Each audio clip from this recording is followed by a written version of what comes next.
성경에 기록된 말씀은 1.1획도 지워지지도 아니하고 없어지지 아니하고 하나님이 다 이루신다고 그랬습니다. 여러분, 그러면 아담이라는 글자를 만들려면 1천만 있어서 되는 게 아니고 1획만 있어도 되는 게 아니고 많은 획이 필요합니다. 히브리어로 적으려고 해도 아담 이것만 표현하려고 해도 제법 많은 철자가 필요하고요. 여러 획이 그어져야 합니다.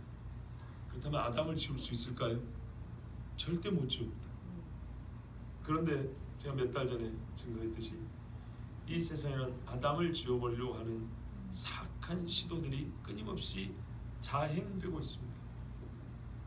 예수 그리스도를 믿는다는 사람들이 아담을 지우려 합니다. 왜 그럴까요? 그들의 말대로라면 아담 없어도 예수 믿을 수 있기 때문입니다. 아담 없어도 구원받을 수 있기 때문입니다. 오해하지 마세요. 아담이 우리를 보내준 건 아니지만 아담을 빼놓고 예수님의 구원사에 대해서 바르게 이해하고 받아들일 수가 없습니다. 그런데 이 사람들은 홍해가 갈라지든 안 갈라지든 무슨 상관이나 말하는 것처럼 여리고가 무너졌든 안 무너졌든 그게 내가 예수 믿고 구원받는 건 무슨 상관이야 이렇게 말하는 것처럼 소경이 눈을 떴건 안 떴건 바다 위를 예수 믿고 걸었건 안 걸었건 무슨 상관이냐 말하는 것처럼 아담이 있든지 없든지 무슨 상관이야 이렇게 말합니다. 여러분, 그렇게 말하기 시작하면 어떻게 될까요? 아브라함이 있었던 없었던 무슨 상관이야 이렇게 되는 거예요. 다윗이라는 사람이 있건 없건 내가 예수를 믿는데 그러니까 이것 때문에 우리가 죽는 겁니다. 성경에 예수를 믿을 때는 예수님과 연결된, 여러분 보세요, 한 집이라 그랬죠. 그죠? 우리는 한 몸이라 그랬죠. 하나가 빠지면은 그 온전함이 무너져 버리는 거예요. 예수님을 예수님답게 믿기 위해서는 예수님이 온 길을 알아야 되고 예수님이 태어난 집이 있어야 되는 거고, 하나님이 혈통을 통해서 나기 때문에 그 다윗의 집이라는, 아브라함의 집이라는 혈통이 반드시 있어야 되는 겁니다. 그런데 거기서 그 사람들을 빼버리고 예수님의 성육신을 믿을 수 있을까요? 여러분, 왜 요한일서에 살아가는 자들아 영을 다 믿지 말고 영들이 하나님께 속하였나 시험하여 보라 그랬을까요? 그런데 시험의 기준이 뭔지 아십니까? 예언을 했는데 80%는 맞아야 된다. 신유를 위해서 병든 자를 위해서 기도를 하면 한 90%는 병 고침이 있어야 그 진짜 영이다. 이렇게 말 안 했어요.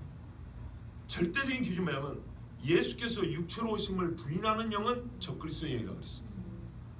이게 왜 중요한지 봐보세요. 예수님의 성육신을 말하는 겁니다. 성육신은 마리아에게서 태어났다는 것만 말하는 게 아니고 예수님이 육체로 오신 그 길 전체를 인정해야 되는 겁니다. 그리고 성령으로 잉태됐다는 인정을 해야 됩니다.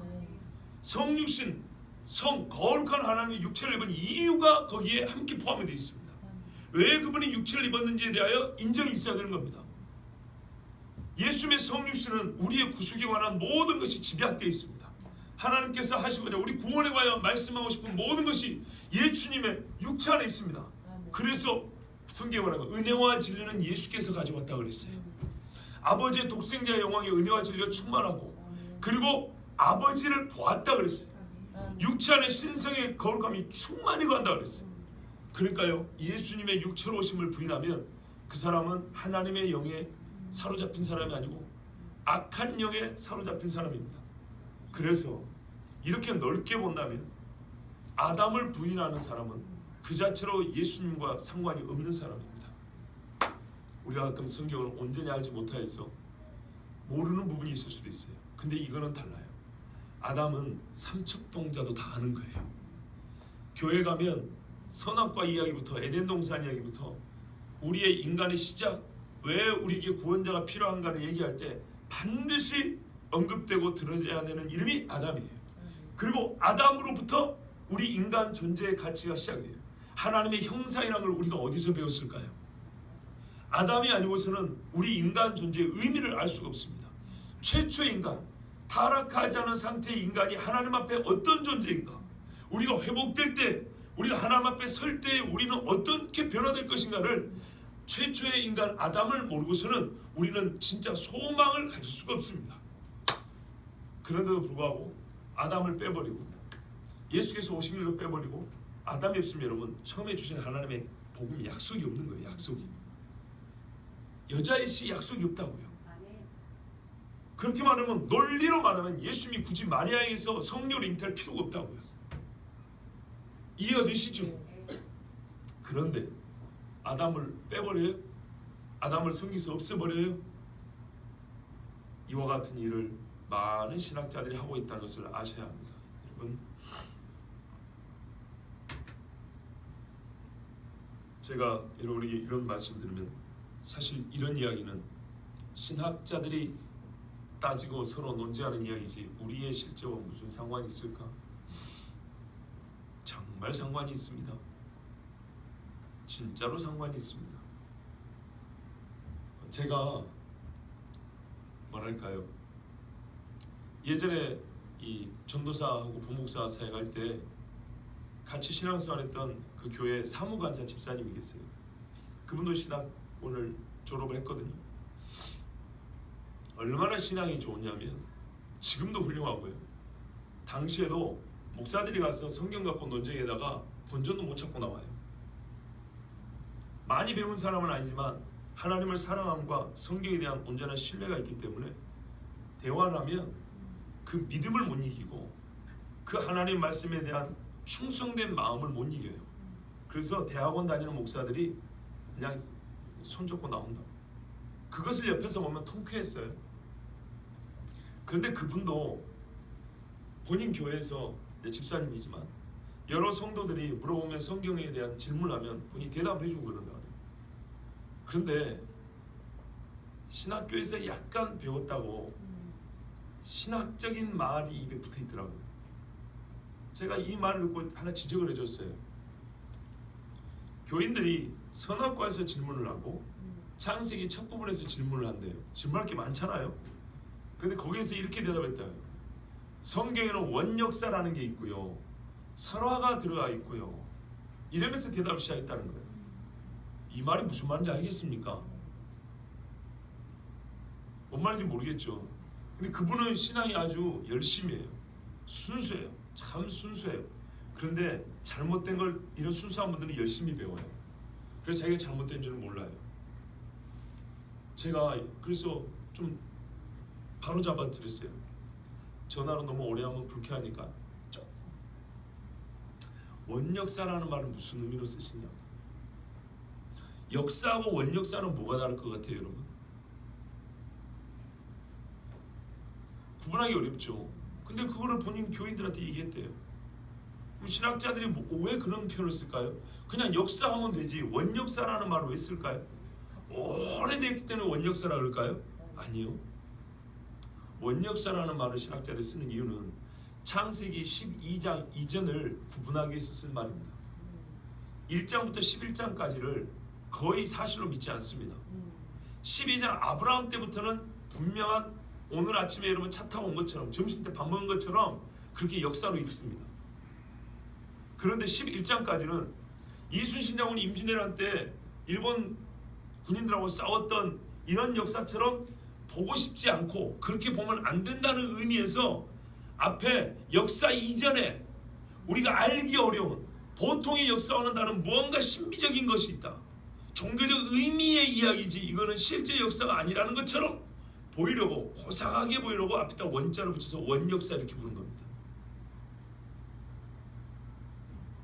왜 구분을 해야 되지? 그 자체를 한번 여러분 고민을 해보세요. 왜 구분을 해야 되지? 왜 아브라함부터 역사라고 그냥 일반적으로 부르고, 그럼 아브라함부터 지금까지는 시간이 4,000년이 지났는데 4,000년이면 지금부터 4,000년 전이면 엄청난 기간이잖아요. 그러면 아브라함부터 그 전에 2,000년은 2,000년이면 4,000년에서 별로 길지도 않죠. 근데 그건 왜 원역사라고 부르냐? 또 하나, 집사님, 이제 이거는 말을 못했어요. 설화가 무슨 말인지 아십니까, 여러분? 혀설입니다. 입에서 입으로 내려온 이야기들을 설화라 그럽니다. 그러면 입에서 내려온 이야기들이 뭐가 있냐면 대표적으로 세 가지가 있는데요. 하나는 옛날에 입을 둘러쓰고 봤던 거 뭐 있죠? 전설의 이 이야기는 경상북도 칠곡군 무슨 면에서 내려온 이야기로 아직도 무엇이 남아있다고 합니다. 이런 이야기 있죠? 옛날 사람들 입에서 입으로 내려온 이야기들 중에 증거와 구체적인 어떤 정황, 배경이 있는 것들, 그래서 지명이 나오는 거예요. 어떤 사람 집의 이야기라고 이렇게 전설과 끝에 그렇게 얘기를 해주는 거예요. 이런 지리적 역사적인 무언가 배경이 있지만 정확하게 확정하기 어려운 내려오는 이야기를 전설이라 그래요. 또 호랑이 담배 피던 시절 이야기 아시죠? 옛날에 아들 둘을 둔 아버지가 있었대요. 근데 이놈들이 말을 안 들어서 소원이 뭐냐 이런 이야기 있죠. 이런 교훈적인 이야기를 백성들이 교훈을 담아서 한 이야기들 있죠. 민담 그래요. 민담. 여러분 자식들 어릴 때 키울 때 막 그림 동화 말고 민담 이런 거 애들 읽어주는 기억 있죠? 그런 걸 민담이라 그래요. 또 하나 고주몽 이야기, 박역거세 이야기 이런 사람들 있죠? 당군 이야기, 나라를 세웠다는 어떤 영웅적인 이야기, 그렇죠? 그래서 그런 사람들이 그런 위대한 일을 감당했다는 거의 뭐 신 비슷한 사람들이죠. 그걸 신화라 그래요. 이 세 가지를 묶어서 설화라 그래요. 왜 그 집사의 말이 틀린지 이제 아시겠죠? 성도들이 창세기 앞에 1장부터 11장까지를 물어보니까 성경에는 설화가 있고요 이렇게 말했다고. 뭐 있다니 구체적으로 신화가 있고요, 민담이 있고요, 전설이 있다 이런 말이에요. 뭘 좀 알고 쓰셔야 되는 거예요. 아시겠죠? 이 세 가지는 공통점이 뭔지 압니까? 정확한 역사적 증빙이 불가능하다는 거예요. 증명이. 사람들이 만들어낸 얘기가 대부분이에요. 그렇게 와버리면 뭐냐? 성경에 1장부터 11장까지 원역사여 설화가 있습니다 해버리면 뭐냐면 굳이 우리 신앙의 요소가 될 필요 없습니다. 1장부터 11장까지는 내가 이 진리를 이걸 진리라고 안 믿어도 되고 이것 때문에 목을 걸 필요가 없습니다. 그 소리하고 똑같은 거예요. 에덴 동산 없어도 괜찮은 거고 선악과 없어도 되는 거고 그러면 인간의 죄에 대해 설명이 안 돼요. 여자의 후손에 오리란 여자의 씨로 오리란 이 말씀 이거 가져도 된다 이런 뜻이면은 예수님이 아까 말씀드린 대로 우리의 구원자가 될 이유가 없는 거예요. 이거 다 지워내버리세요. 다 지워내버리면은 예수를 믿을 필요거든요. 예수를 믿을 필요가. 화가 나요 안 나요? 여러분 물건 샀는데 계산 잘못고 500원 더 준 거 그거 화내지 마시고 그건 아무렇지도 않아요. 제발 하나님 말씀이 삐딱하게 들으거나 잘못 말하거나 열심은 있으나 왜요? 무지는 무죄가 아니에요 여러분. 예수님이 뭐라고요? 저들을 용서하옵소서 저들이 하는 일을 알지 못하니이다. 알지 못하지만 용서를 받아야 되는 거예요. 죄예요 죄. 그래서 이제 이런 모르는 거는 자상하게 가르쳐 줍니다. 그것이 아닙니다 이렇게 자상하게 가르쳐 주지만 지금은 여러분 선포의 시간이고 그 한 사람이 아니라 이 잘못되어 먹은 성경을 하나님의 말씀을 지 멋대로 사람들의 생각으로 꾸깃꾸깃 꾸겨놔가지고 사람의 입에 집어넣기 바쁜 이 전체 세상을 볼 때는 분을 품지 않을 수가 없어요. 아테네의 우상이 질배한 것을 보고 바울이 격분한 것처럼 여러분 감히 하나님 말씀이에요. 하나님 말씀. 지난 금요일에도 예배를 마치고 저희 집사람은 심야에 1시간 대화를 했는데 자기가 보기에는 내가 왜 이러는 것 같냐. 근데 저희 집사람은 지금까지 10년 넘게 살았잖아요. 인정하는 게 아니었어요. 하나님이 나를 사랑한 걸 내가 알기 때문에 하나님이 나를 사랑한 걸 알기 때문에 그 사랑을 받고 대충 밋밋하게 할 수가 없어요. 하나님이 나를 사랑한 줄 알면요 사람이 높아지려고 하다고요 더 이상 못 높아지게 됐고요 떨어지려고 하다고요 더 이상 못 떨어진 데가 있어요. 하나님의 사랑이 못 떨어지게 잡고요 교만에 더 못 올라가게 딱 잡는 데가 있어요. 하나님이 허용하는 그 범위 내에서 살게 돼 있어요. 아무리 예수 믿는 사람이 믿음이 떨어지고 열정이 떨어져도요 하나님의 사랑을 한번 떠올리면 떨어질래야 떨어질 수 없는 선이 있다고요. 그리고 아무리 잘나도 자기가 잘났다고 조금 마음이 교만해지려다가 더 이상 못 가는 데였어요. 왜? 하나님의 사랑으로 내가 여기 있는 줄 아니까. 그리고 우리가 하나님께 받은 사명을 감당함에 있어서도 하나님의 사랑은 뜨거운 사랑이거든요. 우리가 성경대로 말이 많으나 적으나 혹은 우리의 행동이 좀 크나 작으나 항상 하나님의 그 뜨거움은 우리 삶에 나타나야 되고 내 입김에도 나타나야 되고 내 얼굴이나 손에도 나타나기도 있습니다. 적어도 저희 같이 사는 사람이 그렇게 인정을 해줬어요. 그리고 제가 때로는 이게 해명이 필요했어요. 왜 이럴 수밖에 없는가?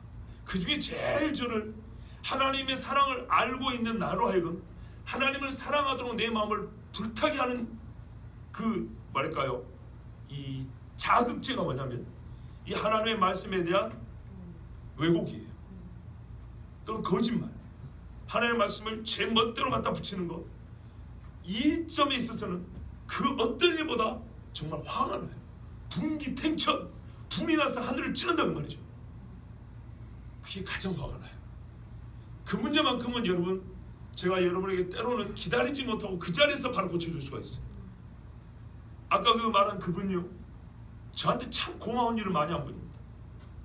여러 가지로 고마운 일을 많이 한 분입니다. 그렇지만 개인적으로는 정말 고맙지만 그렇게 하나 개인적으로 그걸 믿은 게 아니라 그렇게 자기 성도들을 가르쳤다잖아요. 그것은 위험합니다. 나중에 때가 되면 다시 한번 바로 잡아주겠지만 원역사, 설화, 여러분 보세요. 이 순수한 사람이 본인은 그랬어요. 참 열정적인 교수들한테 들었다 했거든요. 그런데 그렇게 듣고 어떻게 해요? 그대로 성도들이 말하잖아요.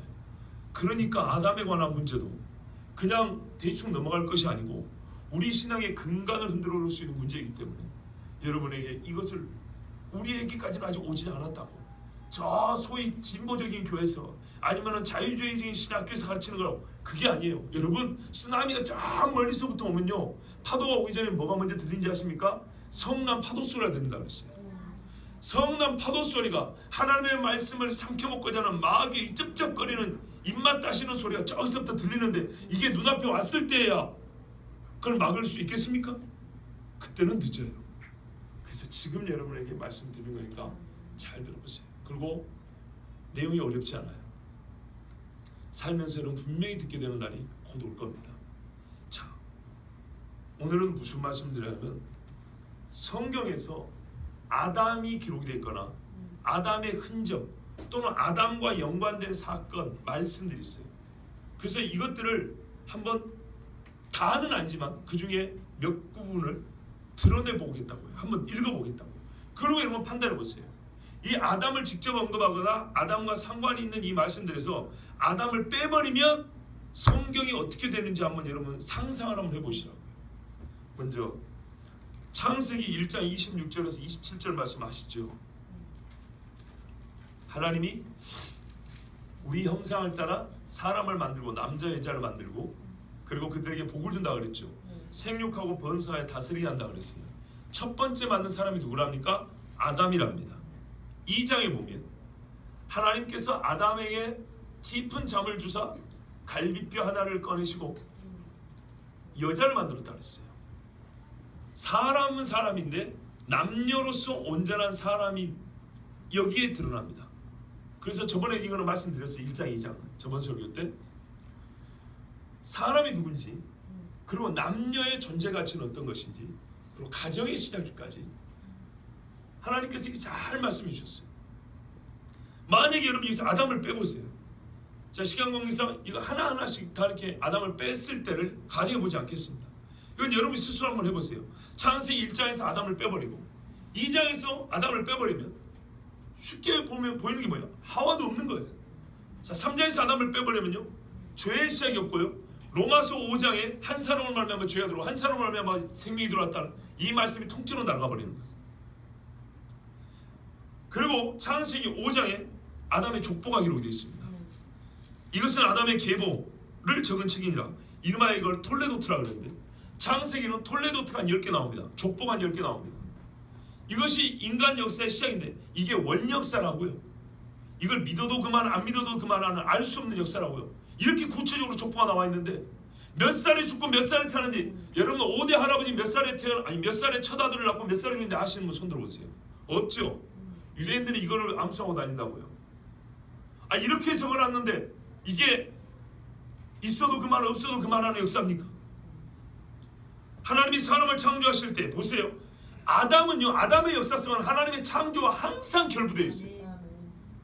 저 말이 거짓말. 성경을 보세요. 하나님의 모양대로 지으시되 남자와 여자를 창조하셨고 그들이 창조되던 날에 하나님이 그들에게 복을 주시고 그들의 이름을 사람이라 일컬으셨더라. 그래서 말씀드렸잖아요. 남자도 사람이고 여자도 사람인데 구별된 이름을 성에 있어서 하나님이 구별을 해준 사람이라고 했잖아요. 똑같은 사람이라고 그랬죠. 아담은 130세 자기의 모양 곧 자기의 형상과 같은 아들을 낳아 그랬어요. 아담이 130대 아들을 낳았다고 분명히 말씀해 주셨죠. 이게 허구로 기록했단 말입니까? 제가 지난 설교 때 그랬어요. 성경은 역사를 기록할 때와 비유를 기록할 때 기록하는 이 문체가 달라서 읽는 즉시 알 수 있다고 그랬어요. 그리고 보세요. 자기의 모양과 자기의 형상과 같은 아들을 낳았다 그랬어요. 그래서 제가 말씀드렸잖아요. 부모가 잘생기든 못생겼든 자식이 ABM이 닮았다 할 때 기쁘지 안 닮았다 할 때까지 그렇게 섭섭할 데가 없다고요. 닮았다는 게 기쁜 거예요. 닮았다는 게. 그게 정상이에요. 안 닮으면 의심한다고요. 근데 여기서 자기의 모양, 자기의 형상, 이 개념이 어디서 왔을까요? 하나님이 자기 모양대로 사람을 지었다는 여기서 온 겁니다. 그 이름을 셋이라 하였고 아담은 셋을 낳은 후 800년을 지내며 자녀를 낳았으며 그는 930세를 살고 죽었더라. 신명기 4장 32절에 네가 있기 전 하나님이 사람을 세상에 창조하신 날부터 지금까지 지난 날을 상고해보라. 창조하신 날이 있대요. 첫 번째 사람을 창조한 날이 있대요. 그러면 첫 번째 사람이 있을 것 아닙니까? 역대상 1장에 유대인들이 포로기를 겪고 난 다음에 다시 그들의 족보를 떠올립니다. 왜냐하면 이건 언약 때문이에요. 마태복음 1장에 나오는 족보도 언약의 성취를 보여준다고 그러죠. 우리가 거기서 빼내는 신학적 의미가 그거 아닙니까? 역대상도 마찬가지예요. 항상 족보를 생각하는 것은 하나님이 한 인물 그 사람의 인생 전체를 어떻게 다스리고 어떻게 보호하셨는가 하나님이 행하신 일을 볼 수가 있어요. 그 사람을 보면. 나는 여러분을 봅니다. 여러분은 저를 보십시오. 부부간에 서로 쳐다보세요. 과연 내 남편과 내 아내가 하나님과 동행하여 어떻게 사는지 한번 봐보세요. 그런데 희한한 건 뭔지 아십니까? 안 믿는 사람도요. 믿는 배우자를 보면 너 요즘에 신앙이 좀 별로 그런 것 같다 이런다고요. 잘 믿으면 부담은 되면서도 당신이 그래도 예수 믿는 사람이니까 날 위해서 기도해줘 그런다고요. 안 믿는 사람들도 알아요. 역대상 1장의 족보는 하나님께서 이스라엘 백성 역사 속에 실존했던 사람들과 함께했던 그 이야기를 보여준다. 거기에 1대 아담이 기록되어 있어요. 욥기 40장 15절에 베헤못을 볼지어다. 옛날에는 하마라고 했는데 베헤못은 요즘으로 말하면 그 수중 공룡 정도로 생각할 수 있습니다. 뭐라면 갈빗대가 놋관이라고 그랬어요. 얼마나 큰지 아시겠죠? 내가 너를 지은 것 같이 그것도 지었느니라. 사람을 지은 것처럼 그런 짐승도 하나님이 지었다는 말입니다. 그러니까 성경에 창조와요 창세기 1장만 나온 게 아니에요. 성경 전체에서 우리가 아담 이야기와 더불어서 하나님의 창조, 진화가 아니에요. 창조를 빼버리면 성경이 성립이 안 돼요.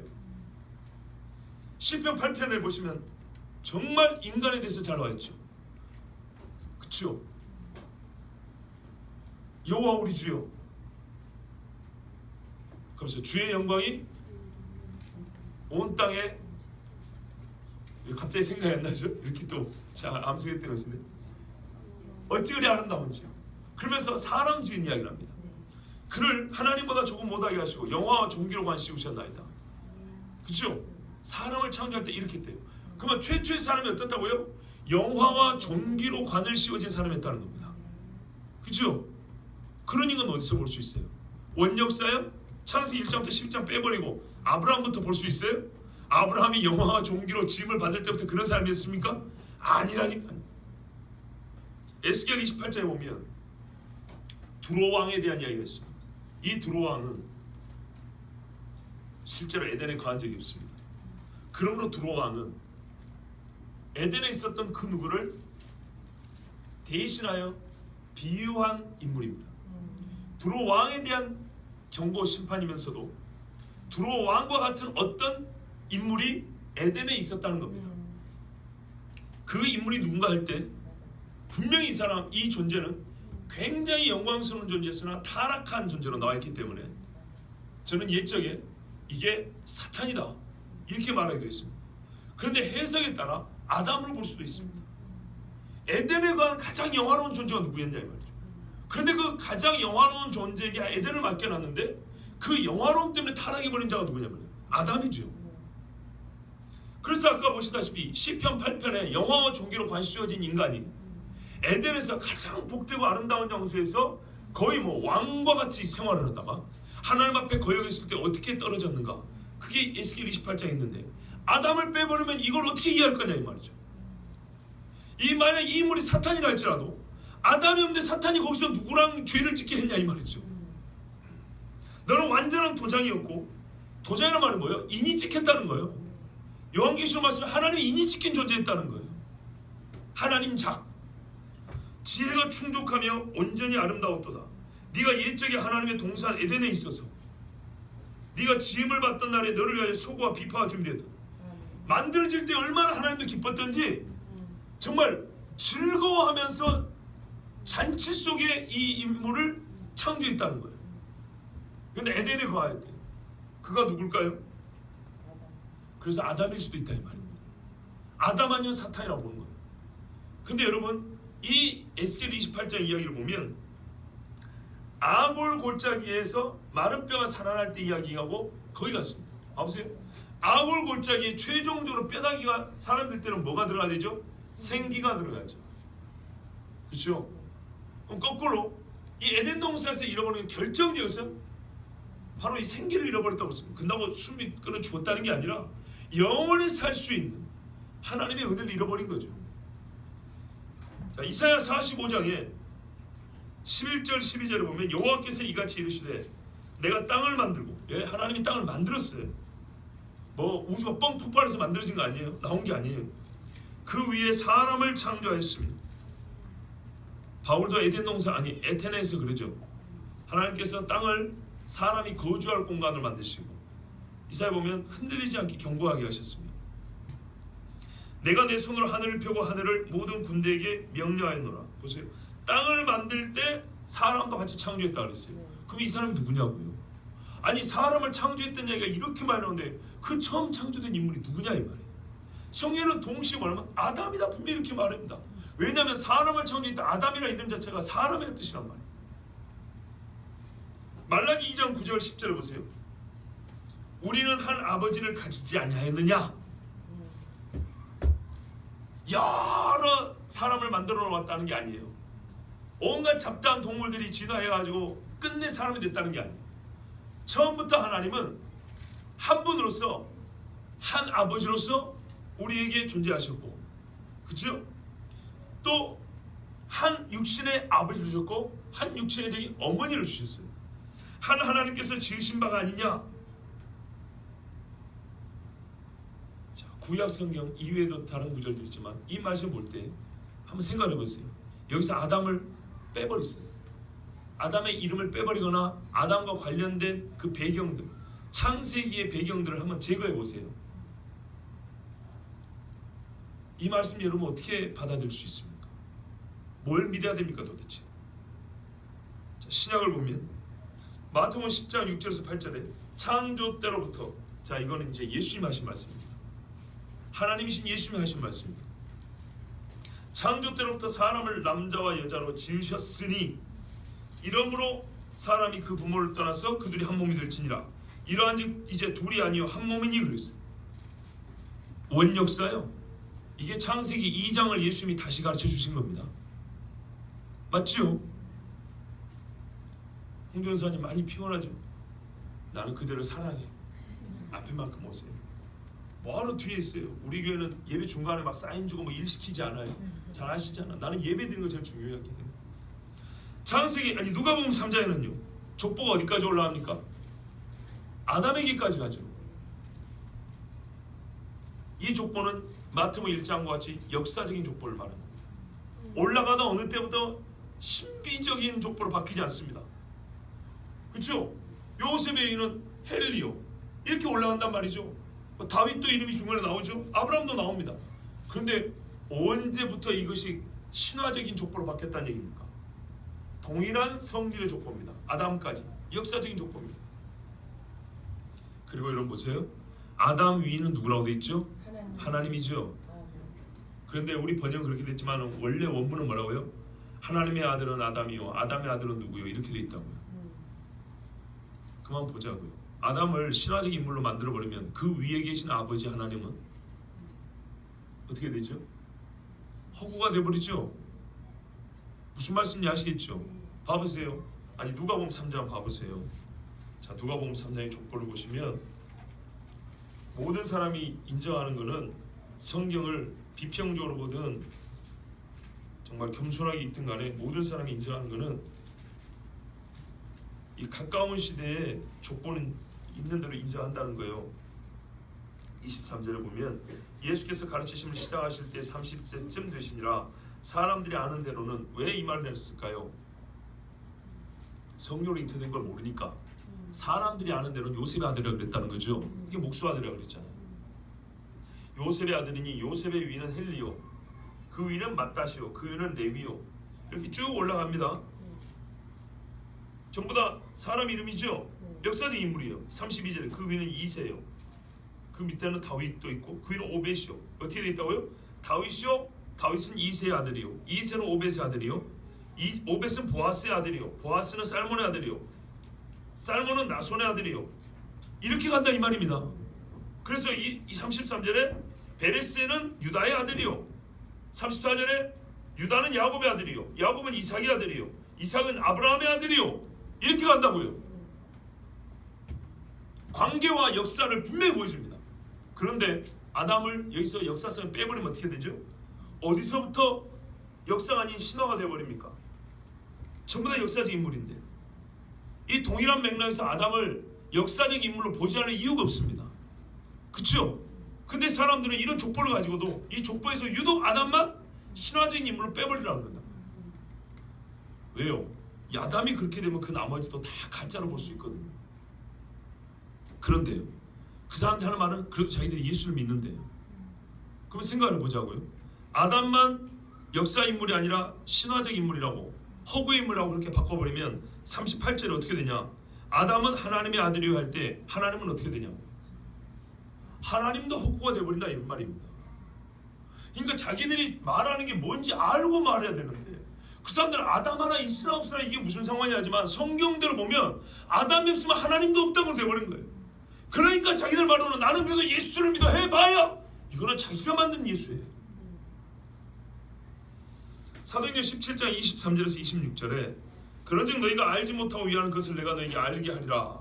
우주와 그 가운데 있는 만물을 지으신 하나님께서는 천지의 주제시니 손으로 지은 자는 계시지 아니하시고 또 무엇이 부족한 것처럼 사람의 손으로 섬김을 받으시는 것이 아니니, 이렇게 이제 하나님이 누군지를 가르쳐 줍니다. 그러면서 중요한 이야기 나오는데 이는 만민에게 생명과 호흡과 만물을 친히 주시는 이심이라. 인류의 모든 족속을 한 혈통으로 만드사 온 땅에 살게 하시고. 두 가지죠. 온 땅에 흩어져 살고 있다는 거예요 지금. 근데 온 땅에 흩어져 살고 있으니까 사람들은 생각하기를 이렇게 멀리 떨어져 사는데 어떻게 한 조상에서 나왔을까? 이렇게 피부색이 나는데 어떻게 한 조상에서 나왔을까? 이렇게 체격과 골격과 생김새가 나는데 어떻게 한 조상에서 나왔을까? 그렇지만 분명히 말해요. 한 혈통으로 만들었는데 온 땅에 살게 하셨다 이렇게 되죠. 로마서 5장 12절에 오실자 예수님의 모형이 아담이라 그랬어요. 고린도서 11장 9절 12절을 보면 또 남자가 여자를 위하여 짐을 받지 않냐고 여자가 남자를 위하여 짐을 받은 것입니다. 이거 어디서 나온 남녀에 관한 사상입니까?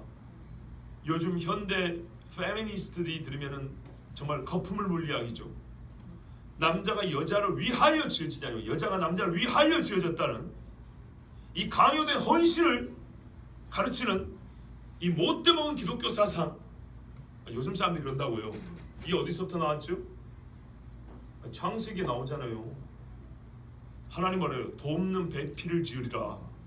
그 말씀이란 말이에요. 이는 여자가 남자에서 난 것 같이 남자도 여자로 말미암아 났습니다. 그리고 모든 것은 하나님에게서 났느니라.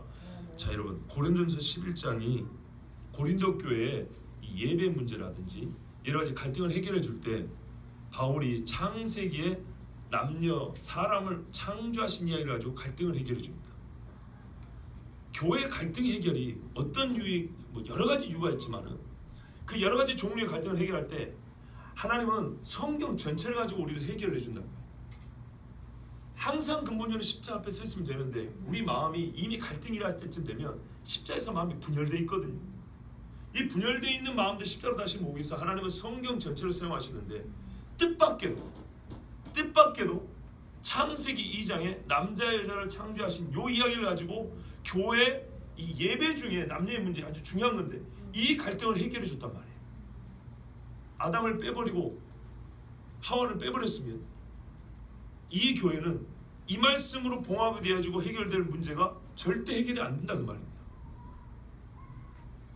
고린도서 15장에 21절 22절 한 사람 사망이 한 사람으로 말미암았으니 죽은 자의 부활도 한 사람으로 말미암도다. 아담 안에서 모든 사람이 죽은 것 같이 그리스도 안에서 모든 사람이 삶을 얻으리라. 문법적으로 보면은 대등한 이야기, 병렬적인 이야기입니다. 그렇죠? 똑같은 거를 두 개를 나란히 온 겁니다. 우리가 그리스도 안에서 살지 못한다고 믿으면은 아담 안에서 죽지 않았다고 믿어도 돼요. 근데 그리스도 안에서 우리가 산다고 믿는다면 아담 안에서 죽었다고 믿어야 되는 거예요. 병렬 관계니까요. 기찻길을 이렇게 나란히 가는 것처럼 이렇게 써놨기 때문에 성경에는요 주시는 메시지 내용이 쓰여진 방식에 따라 그러니까는 그 주시고자 하는 메시지가 가장 적합한 글쓰기 방식으로 쓰여졌다는 것을 아셔야 됩니다. 15장 45절에서 49절 보면 기록된 바 첫사람 아담은 생령이 되었다 함과 같이 마지막 아담은 살려주는 영이 되었나니 그러나 먼저는 신령한 사람이 아니요 육의 사람이요 그 다음에 신령한 사람이니라. 첫사람은 땅에서 났으니 흙에 속한 자이거니와 둘째 사람은 하늘에서 나셨느니라. 무릇 흙에 속한 자들은 저 흙에 속한 자와 같고 우리가 아담과 같아요. 무릇 하늘에 속한 자들은 저 하늘에 속한 이와 같으니 그렇죠. 그래서 예수님과 같아져요. 우리가 흙에 속한 자의 형상을 입은 것 같이 또한 하늘에 속한 이의 형상을 입으리라 그랬어요.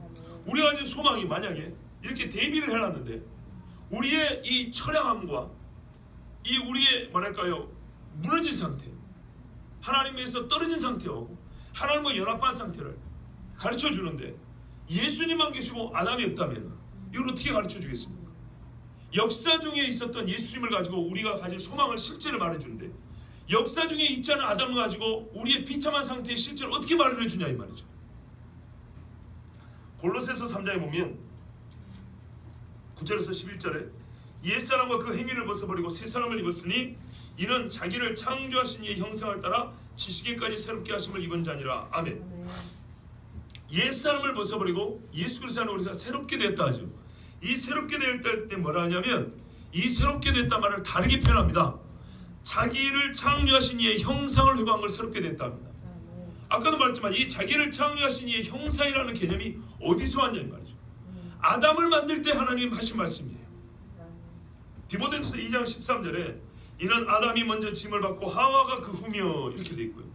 야고보서 3장 9절에 이것으로 우리가 주 아버지를 찬수하고 또 이것으로 하나님의 형상대로 지음을 받은 사람을 저주하나니 하나님의 형상대로 지음을 받다는 이 말 자체도 아담에게서 주어진 아담에게 최초로 주어진 말이란 말이죠.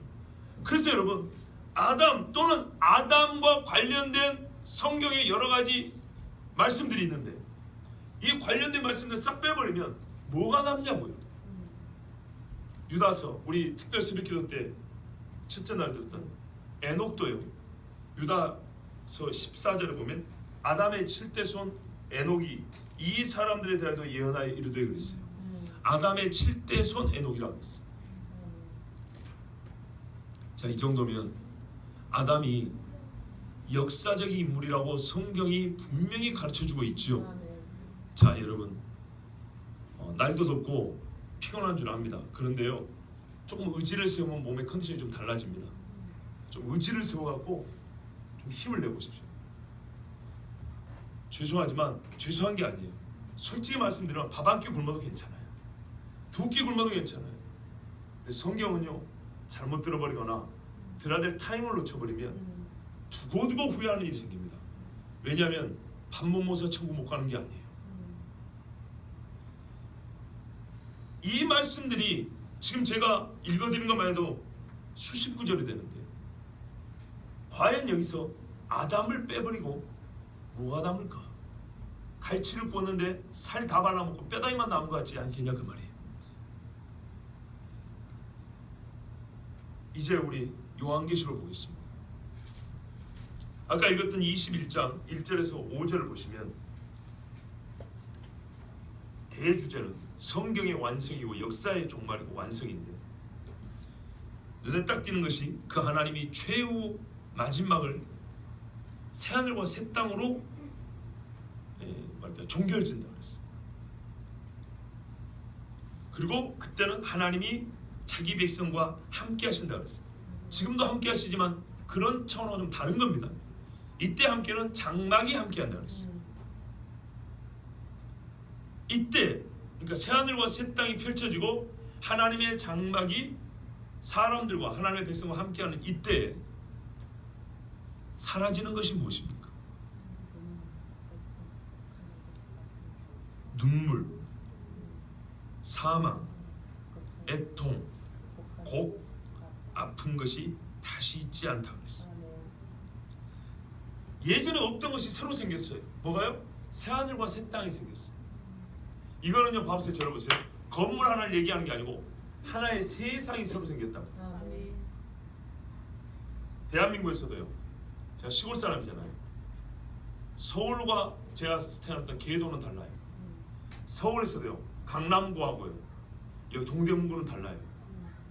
동대문구에서도요. 제기동하고 저기 청량리동은 또 좀 달라요. 여기는 별 큰 차이가 없네요. 크게 볼게요.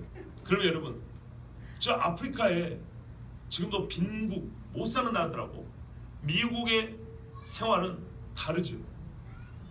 이거는 그래봐야 이 땅 위에서 차이예요. 그런데 여러분 근본적으로 이 세상이 없어지고 새로운 하늘과 새 땅이 시작됐어요. 그 차이를 아시겠습니까? 서울 사람들이 지하철 타고 다닐 때 계도 사람들 미약 끌고 다닌다고요. 이것도 어마어마한 차이라고요. 서울 사람들 스파게티 먹을 때 섬에 놀러 온 사람들 된장국 먹고 밥맛 없다고 안 먹어버린다고요. 이것도 엄청난 차이인데 이 세상이 없어지고 새 하늘과 새 땅이 하나님이 만드시는데 얼마나 차이가 있냐 했더니 이거를 가르쳐줄 방법이 없네. 그래서 우리에게 가르쳐주는 것은 먹고 사는 문제가 아니라 인간이 가지고 있는 근본적 고통을 얘기해 주는 거예요. 아시겠죠? 아무리 잘 먹고 잘 사는 집에도 때가 되면 죽어요. 그렇죠? 아무리 부유해도 돈 한 푼 가지지 못하고 병들어서 다 세상을 떠나요. 그래서 곡을 해요. 왕의 신하의 집에도 아들이 죽어가면 어쩔 수가 없어요. 이것이 바로 이 세상입니다.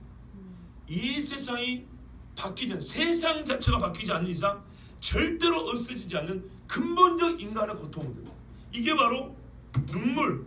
사실 이 눈물은 다르게 말하면 죽는 거라고 생각해도 돼요.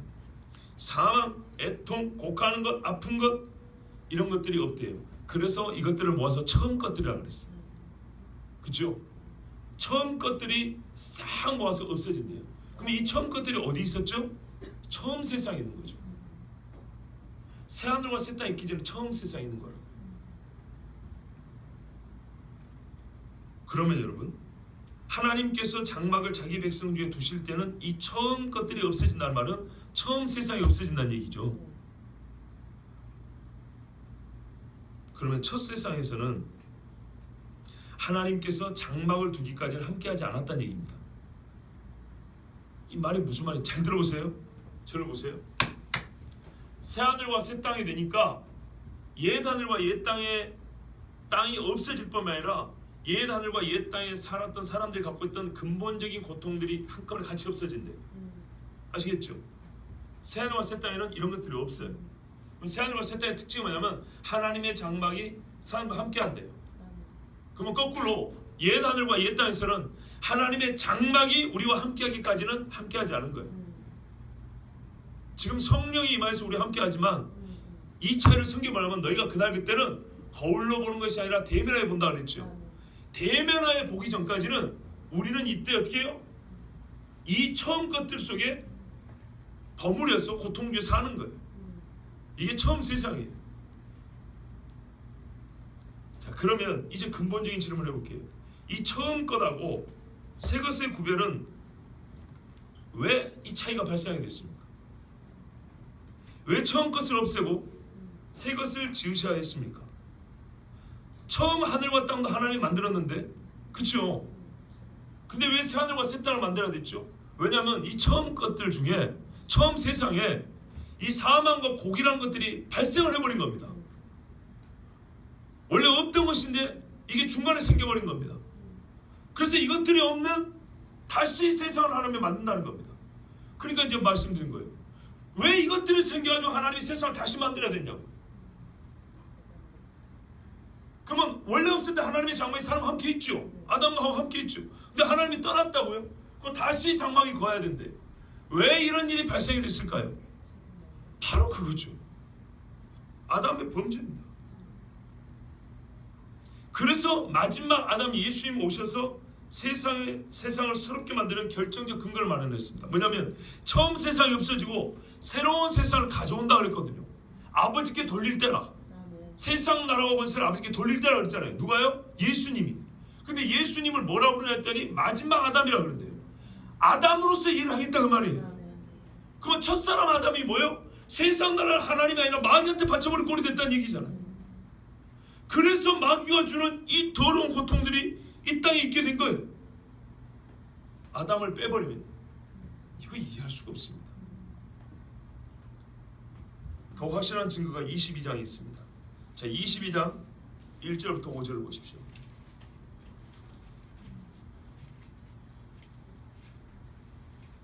교도하고 마지막 절 같이 읽겠습니다.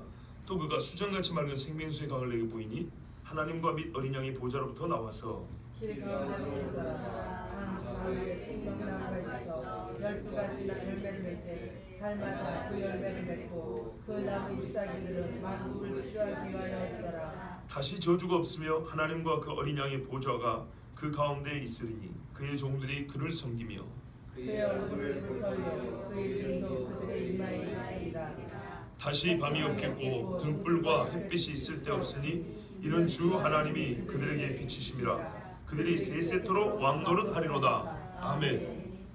자, 여기 하나님 얼굴을 본다 그랬죠. 그러니까 이게 마지막에 있을 우리가 준비 대면해 본다는 고린도전서의 말씀처럼 그때입니다.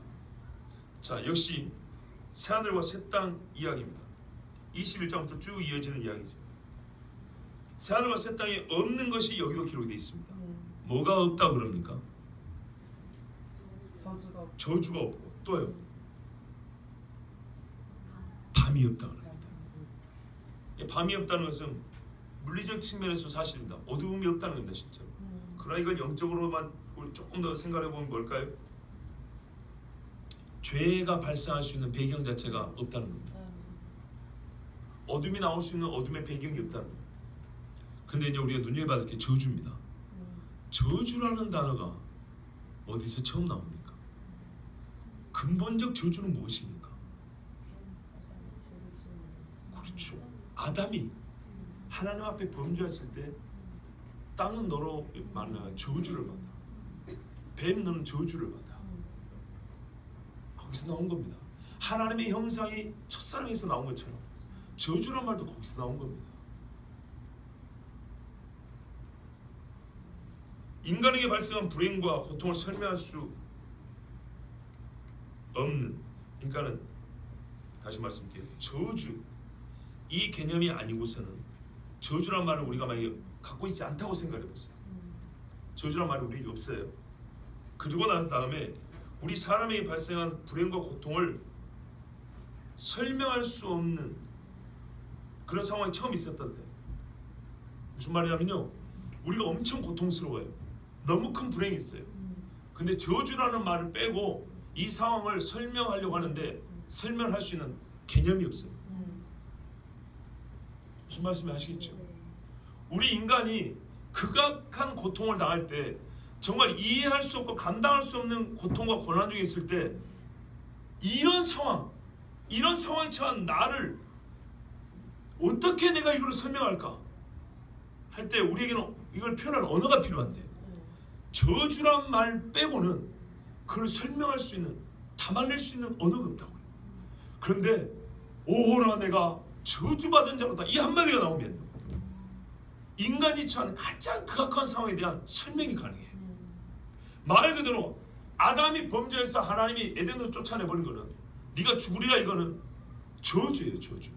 사람이 겪을 수 있는, 사람이 하나님 앞에 받을 수 있는 최악의 징벌, 그런 말로 고통의 삶을 말하는 거예요. 그것을 담아내는 말이 저주라는 말이에요.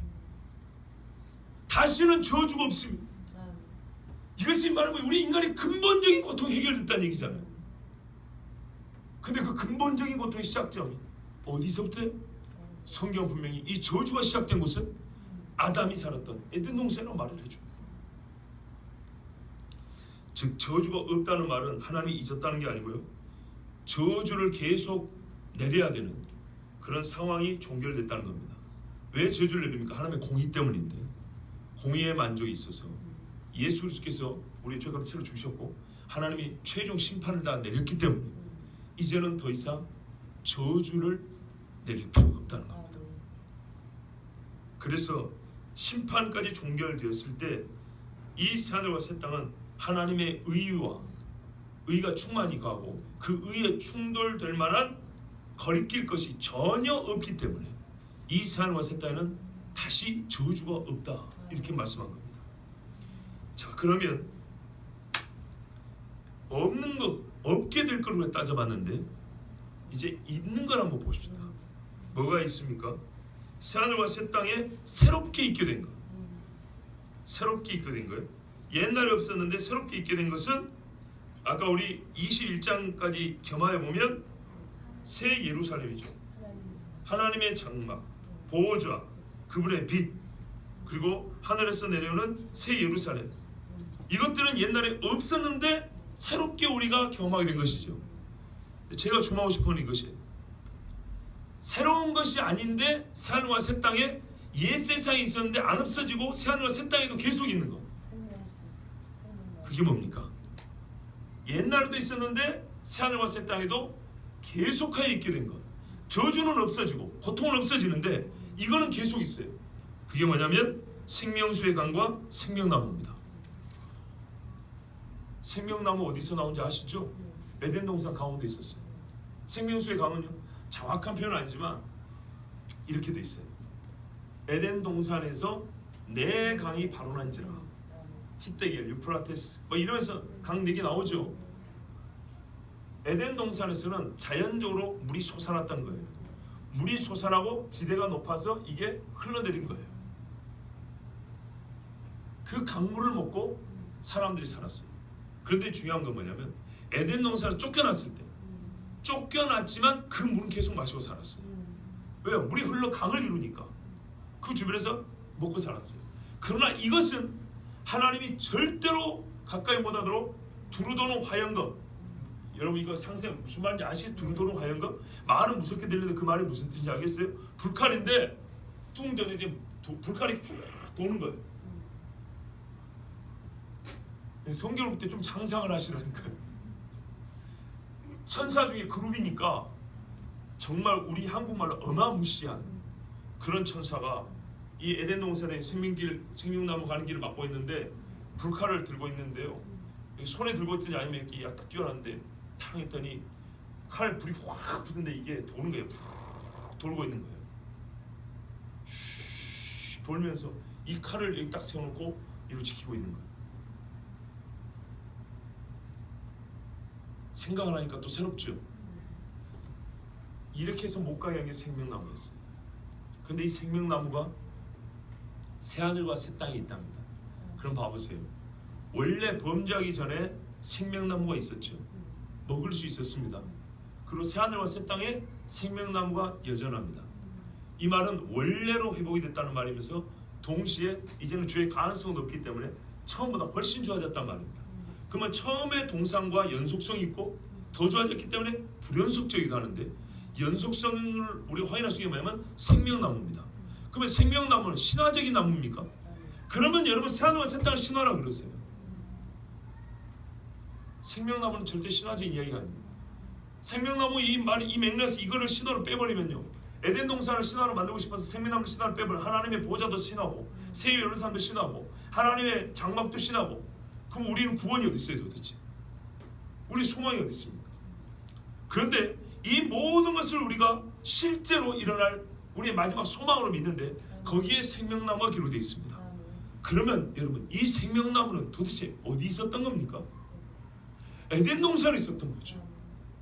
누가 먹었던 겁니까? 아담이 먹었던 겁니다. 근데 더 이상 못 가게 막아버린 거죠. 그러면 생명나무에 기록되면 선악을 알게 한 나무 역시 있었다는 얘기고, 바로 그 범죄와 그 범죄자가 있었다는 얘기입니다. 그런데 생명나무는 있었고 아담은 없었다. 생명나무는 있었고 선악을 알게 한 나무는 없었다. 말이 될까요? 말이 안 됩니다. 여러분, 이 생명나무야말로 새하늘과 새 땅의 본질적인 측면 중에 한 가지입니다. 새하늘과 새 땅이 어떤 나라인지 우리에게 가르쳐 주는 것입니다. 우리 주제로 한번 돌아가 보겠습니다. 이 모든 말씀이 아담이 있었다고 우리에게 말해주고 있습니까? 없었다고 말해주고 있습니까? 있었다고 말해줍니다. 어느 정도로 확실하다고 말해줍니까? 믿어도 되고 안 믿어도 되고 그 정도인가요? 아닙니다. 완전히 믿으라고 말해주는 겁니다. 실제로 아담을 빼버리면, 문자 기록 그대로 아담을 인정하지 않는다면, 또는 아담과 관련된 이 모든 관련 요소를 성에서 제해버리면 우리에게는 구원자도 없고요, 우리 사람이 누구지도 알 수 없고, 우리가 가진 소망도 신기루처럼 사라져 버립니다. 요한계시록 21장과 22장은 우리 믿음의 최종 소망을 말해주고 있습니다.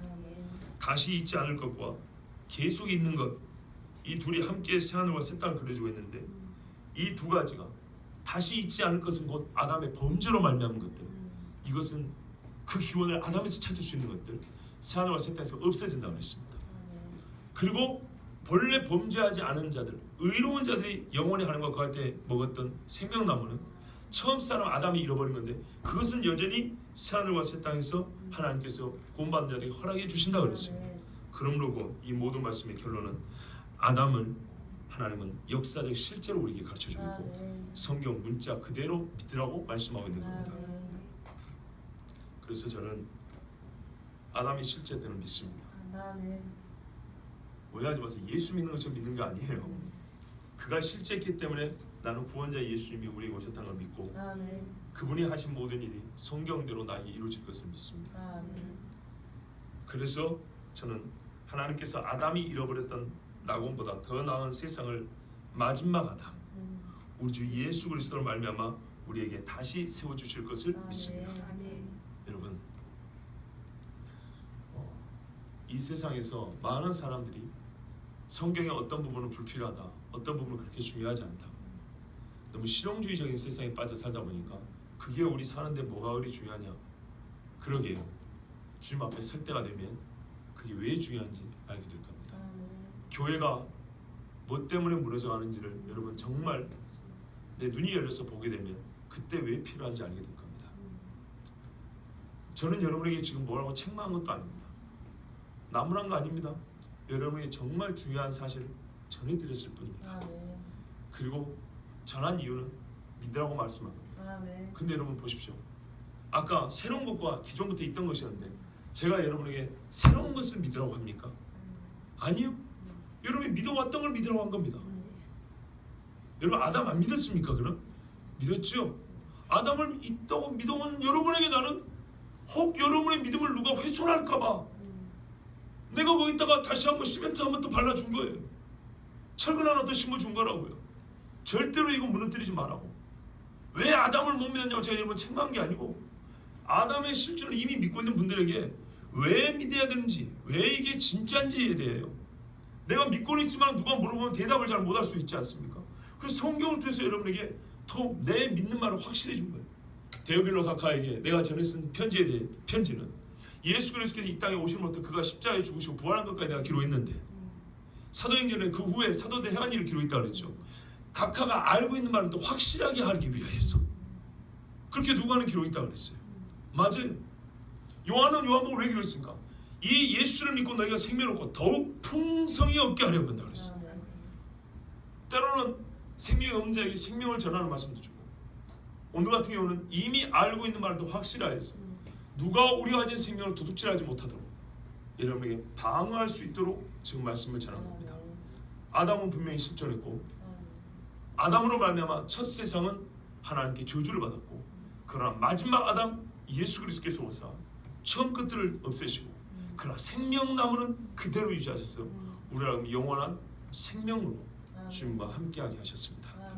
이 진리를 믿고 절대로 세상에 누가 말해도 흔들림 없이 끝까지 붙드시기 바랍니다. 함께 기도하겠습니다.